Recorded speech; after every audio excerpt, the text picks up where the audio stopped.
Tanas ng Presidential Communications ay maliban sa budget nila na 495 million pesos, budget ng PCO, Presidential Communications Office, para magpahasik ng kasinungalingan. For your information, Liza hired person to attack you.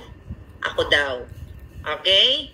Ito ay pokling na trying hard. Okay? Sabi niya, ito ay binabayaran ni Lisa para umatake sa akin at para pabanguhin si Lisa Tanas at umatake sa mga critics like you. Ang nagpapakalat ng mga deepfake AI ay si Lisa. Siya ang nagbabayad gamit ang pera ng bayan. Grabe itong gobyernong ito. So ngayon mga kababayan, sabi ko magkano ang binabayad dito sa taong ito ni Lisa. Sabi niya ay 5 million a month. Alright. So ngayon mga kababayan, tinignan ko ang Facebook ni Lisa Tanas. Ngayon, sabi ko, ang ginagawa pala nila, maliban sa nag-hire si Lisa ng trolls. Yung trolls kasi tao yun na binabayaran nila. Okay, tao or isang tao na let's say for example may hawak na cellphone o 10 cellphone ang hawak niya, or katulad ng pinakita natin, di ba? Patricia Martin na binabayaran niya si Calvo, nag-away-away sila dun sa group chat nila na kung saan yung nag-aaway-away sila dahil sa bayad o bayad sa mga trolls. So ngayon mga palangga, itong information na nakuha natin, syempre bago tayo magkuda dito, inuunawa natin. Sabi ko, ano ba binabayaran ni Lisa? Ni Satanas? Sabi niya, itong agency na ito, may mga digital warriors at digital bots. Okay? Kasi yung bots, di ba? AI bots, ginagamit kasi yan sa mga companies. Like, di ba, yung Facebook, may bots sila, yung automatic.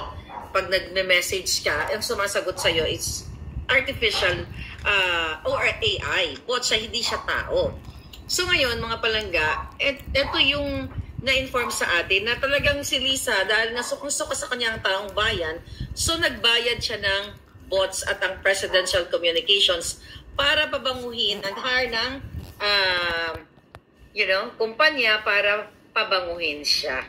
At magpakalat ng kasinungalingan ang kanyang mga bots para mag-comment ng bonggang-bongga o lahat ng kasinungalingan. So ipakita natin sa inyo kung ano yung sinasabi ng ating informante. Paano natin nalaman na totoo ang sinasabi sa atin ng informante. So, tignan natin ang dito muna tayo sa Facebook ni Liza Tanas. Eto, after ko ipakita sa inyo, you do it. Pagpuntahan nyo para tayo ay okay. So, ito yung kanyang Facebook, di ba?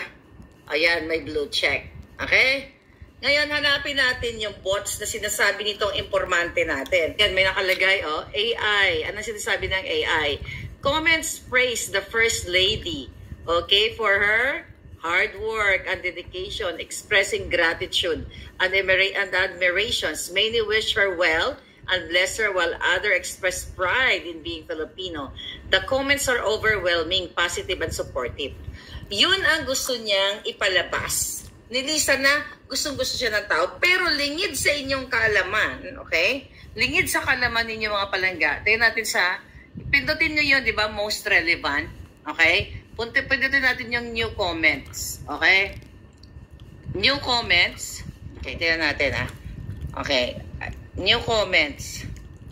Alright? Nakita nyo yan? Okay? Nakita nyo pa ulit-ulit? Bayad dyan. 5 million ang binabayad niya dyan. Sa mga bots na yan. Ano sabi dyan? Good job, good job. Kaya ganun ang sinasabi ng AI na puro papuri. Okay? Nakita nyo? Buksan natin yan. Ano sinasabi dyan? Wow, galing naman po. Good job, great job, keep it up, God bless, keep it up. Paulit-ulit. So, tignan natin yung, taong yan, kung ano yung pinupost niya. Alright? Okay, tignan natin para mapatunayan natin sa inyo kung ano ang pinupost nito. Alright, tignan mo, bots na bots. Okay, angat natin. So, ang chinek ko na to kanina, it's either papuri. Dalawa lang yan, papuri kay Romualdez, kay Arneta, kay Tambaloslo, sa lahat ng mga bangag, okay? Or panira kay Duterte. Okay, hanap tayo uli ng isang, ng another votes, ayan. Nakita niyo mga kababayan? Keep it up. Now, meron ba ganyan paulit-ulit? Beatrice, yan, tignan natin. Paulit-ulit, yan daw ay, yan, ang dami, para lumabas sa kanilang AI na maganda yung sinasabi. Copy-paste lang yan. Tignan natin kung anong pinapost nito ni Beatrice. Okay? Magkakaparehong posting yan eh. Okay, nakita nyo? Ayan, si Romualdez. Puro papuri. Okay, hanap tayo pa ng iba para mas maano natin sa inyo. Maipakita natin sa inyo kung ano yung sinasabi ng ating informante. Alright, ito. Okay. Tulad dito. Ayan. Yan, Harry Cabral. Tignan natin kung ano yung pinopost ng Harry Cabral. Paulit-ulit eh. Di ba? Si Duterte. Paninira na naman. Ayan, puro papuri. Papuri. Rally dami ko palpak. Ayan, anti-government. Rally ng maisog. Puro paninira sa maisog. Puro paninira kay Pangulong Duterte. Hanap ulit tayo kay Lisa. Dahil tuwang-tuwa siya sa AI bots na pumupuri sa kanyang korduroy na mukha. Okay? 5 million yan, mga kababayan. Ayan.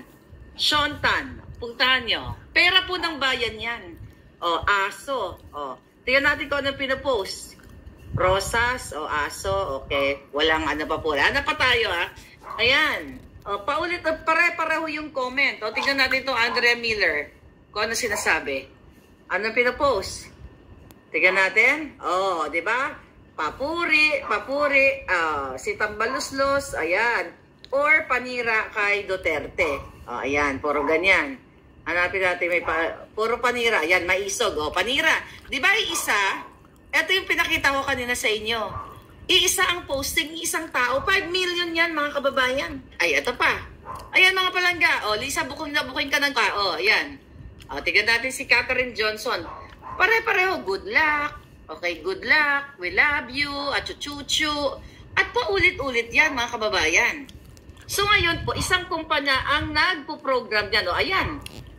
Mga palangga, ano yan? Kayo, pare-pareho yung posting. Pare-pareho. So ibig sabihin, isang kumpanya lang ang gumagawa nito. At kayo po ang nagbabayad nito, mga palangga. 5 million pesos. Hanap pa tayo. Ayan, tingnan mo. Ayan na naman, nag-iisang first lady, ayan. So, meron bang ganyan paulit-ulit? Bakit ka magpo-post ng ganyan paulit-ulit? At tingnan natin ang ano niya, ang sinishare niya. Medyo iba ang sinishare. Okay? Ayan, Pangulong Duterte. Puro paninira. Ayan pa natin, meron, ito pa. Ayan na, ang dami. Meron bang ganyan na mag-ulit-ulit ka? Tsaka AI generated yan, mga kababayan. AI, tingnan natin itong ano na to. Ayan. The same. Pareho lang. So, 5 million pesos po, according to my source, ang ginagawa ng babae, gusto niyang gumanda ang imahe niya. Gamit ang pera ninyo. 5 million a month. We're talking about this company pa lang. Okay? Kumpanya, actually na scammer din. Kumpanya na binabayaran ni Lisa para mag-hire ng bots.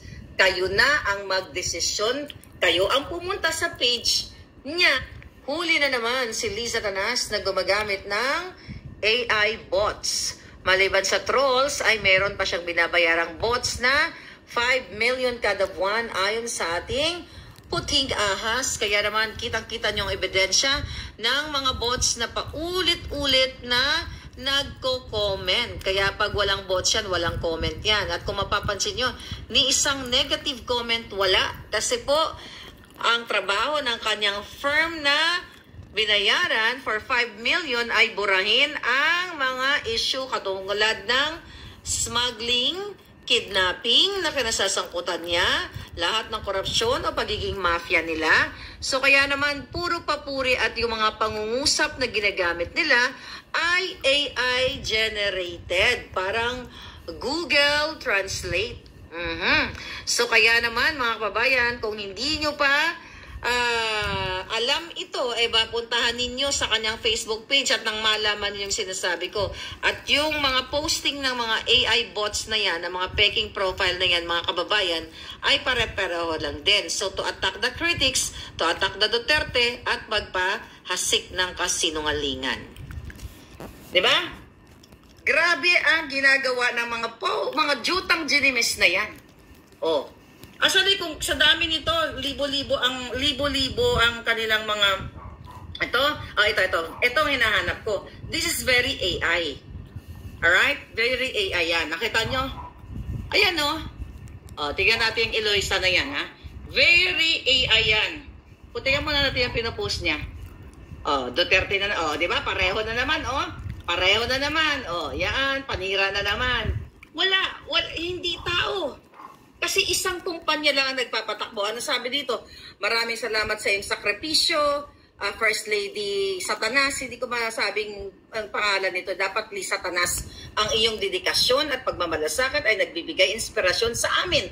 Yung translation ng Tagalog, mga palangga, very AI.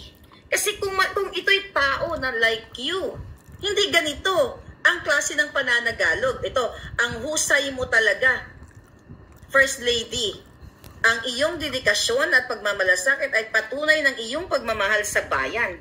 This is very AI kasi yung ang husay mo talaga, bihira ginagamit yan ng common tao. Ang galing, ginagamit lang yung mga malalalim na Tagalog, yung mga teachers na, like Filipino teachers, no? Ang gagaling yan. O yung mga malalalim na pinanggalingan talaga ng mga, kung kayo ay parteng Bulacan, or yung mga malalim na Tagalog. O yung mga ganitong katagaang husay, ginagamit yan sa mga formal na panunulat. Pero usually, pag sinabi mo, ang galing mo, Maharlika, hindi mo naman sasabihin ang husay mo talaga, may mga nilang taong gumagamit niyan. Pero ang pinaka-common na word na ginagamit natin ay ang galing-galing mo naman. Ang sabi pa dito nung troll, okay, pero top fan pa ito, ha? Patuloy kang maging inspirasyon, First Lady Li Satanas. Ang iyong mga advokasya ay nagdadala ng positibong pagbabago sa ating bansa. Salamat sa iyong dedikasyon. Siguro lahat naman kayo dito gumagamit ng Google Translate. Okay? Google Translate at AI. Okay? So pag may gusto kang i-translate from English or Spanish or whatever, ilalagay mo sa Google, di ba? Like yung sa mga cases, yung let's say, sa case sa korte, ginagamit ang Google Translate at ang AI. Or meron pang third party na talagang company na magta-translate ng mga wordings, di ba? Itong mga comment, maraming salamat sa iyong serbisyo. Ang iyong mga proyekto ay nagbibigay ng pag-asa sa maraming tao. Very AI, mga kababayan. Bakit nila ginagawa yan, Elisa? Kasi nga, alam ng taong bayan, wala ka nga man lang mabasang smuggler dyan, pulboronic, kasi binablock nila. That's the intention, kaya nag-hire si Li Satanas ng firm na ito para i-block yung mga totoong comment ng tao. Like yung comment natin, sangkot siya sa kidnapping, sa extraction sa Turkey, sa smuggling, kasabwat si Michael Ma, pulboronic. Wala ka makikita. Kasi 5 million ang bayad may nakita ba kayo negative? Hanap tayo kung may negative. Kung may negative man, buburahin nila. Tingnan mo, wala. Walang negative. So, perfect siya, ganon. May nag-send sa akin na, Miss Maharlika, nagbabayad ng 5 billion yan. Sabi ko, sino? Sabi niya, sino ang binabayaran? Di ginamit yung firm. Ay, sinabi yung firm. So, paano ko mai-present sa inyo? Siyempre, yung bayaran yan, walang resibo yan. Nakaw nga sa bayan. Sa tingin mo ba, magbabayad ng 5 milyon si Lisa para pabanguhin siya ng AI na mayroon silang resibuhan? Walang resibo yan. Nakaw yan sa bayan. Okay? So, yan ay internal nilang pag-uusap o pasindikatong pag-uusap. Ngayon, sabi ko nga doon, actually, dalawa yung informer ko. Sabi ko, saan ako makakuha ng resibo na binayaran yan? Wala ka talaga makukuha niyan. Pero, enough na itong resibo na ito.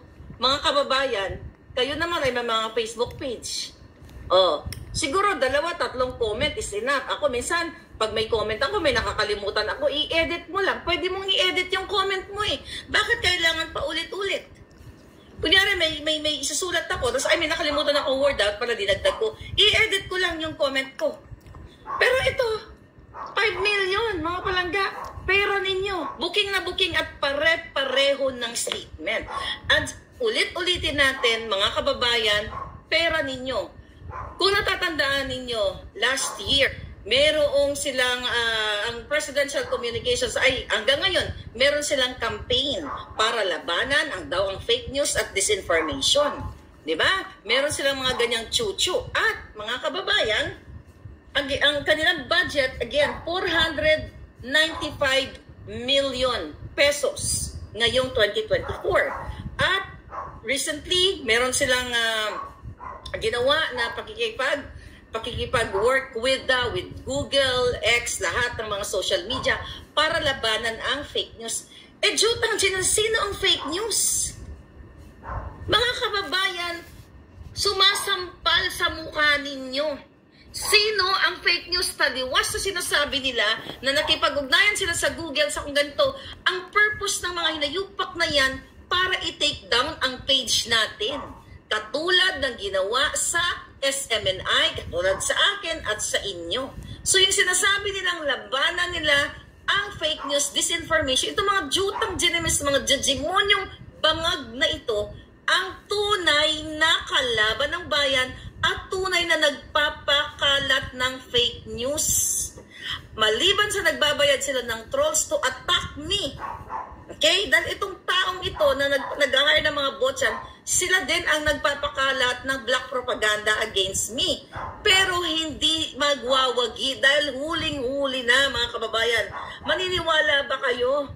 Huling-huli na si Lisa Tanas. Maliban sa pagsasmuggle niya, So yan po ay yan ay pagpapatunay na iisang kumpanya lang. So tama yung ating informante. Actually yung informante natin, ang binigay niya lang sa akin, Miss Maharlika, ito si Lisa nagbabayad ng 5 milyon kada buwan dito sa firm na ito para atakihin ka at pabanguhin siya.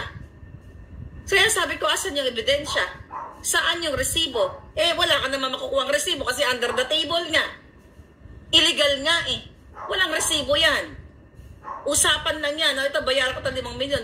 Pero dito sa pinercent natin, mga kababayan, dito nyo makikita kung gaano kasinungal. Maliban pa, dun sa kanyang mga photographers niyan na nagpapataba na para mga elepante sa kalalaman, binabayaran pa sila. Ang sweldo lang mga yan, more or less, between 200 to 300,000 para tapyasin ang butod ni Lisa. Okay?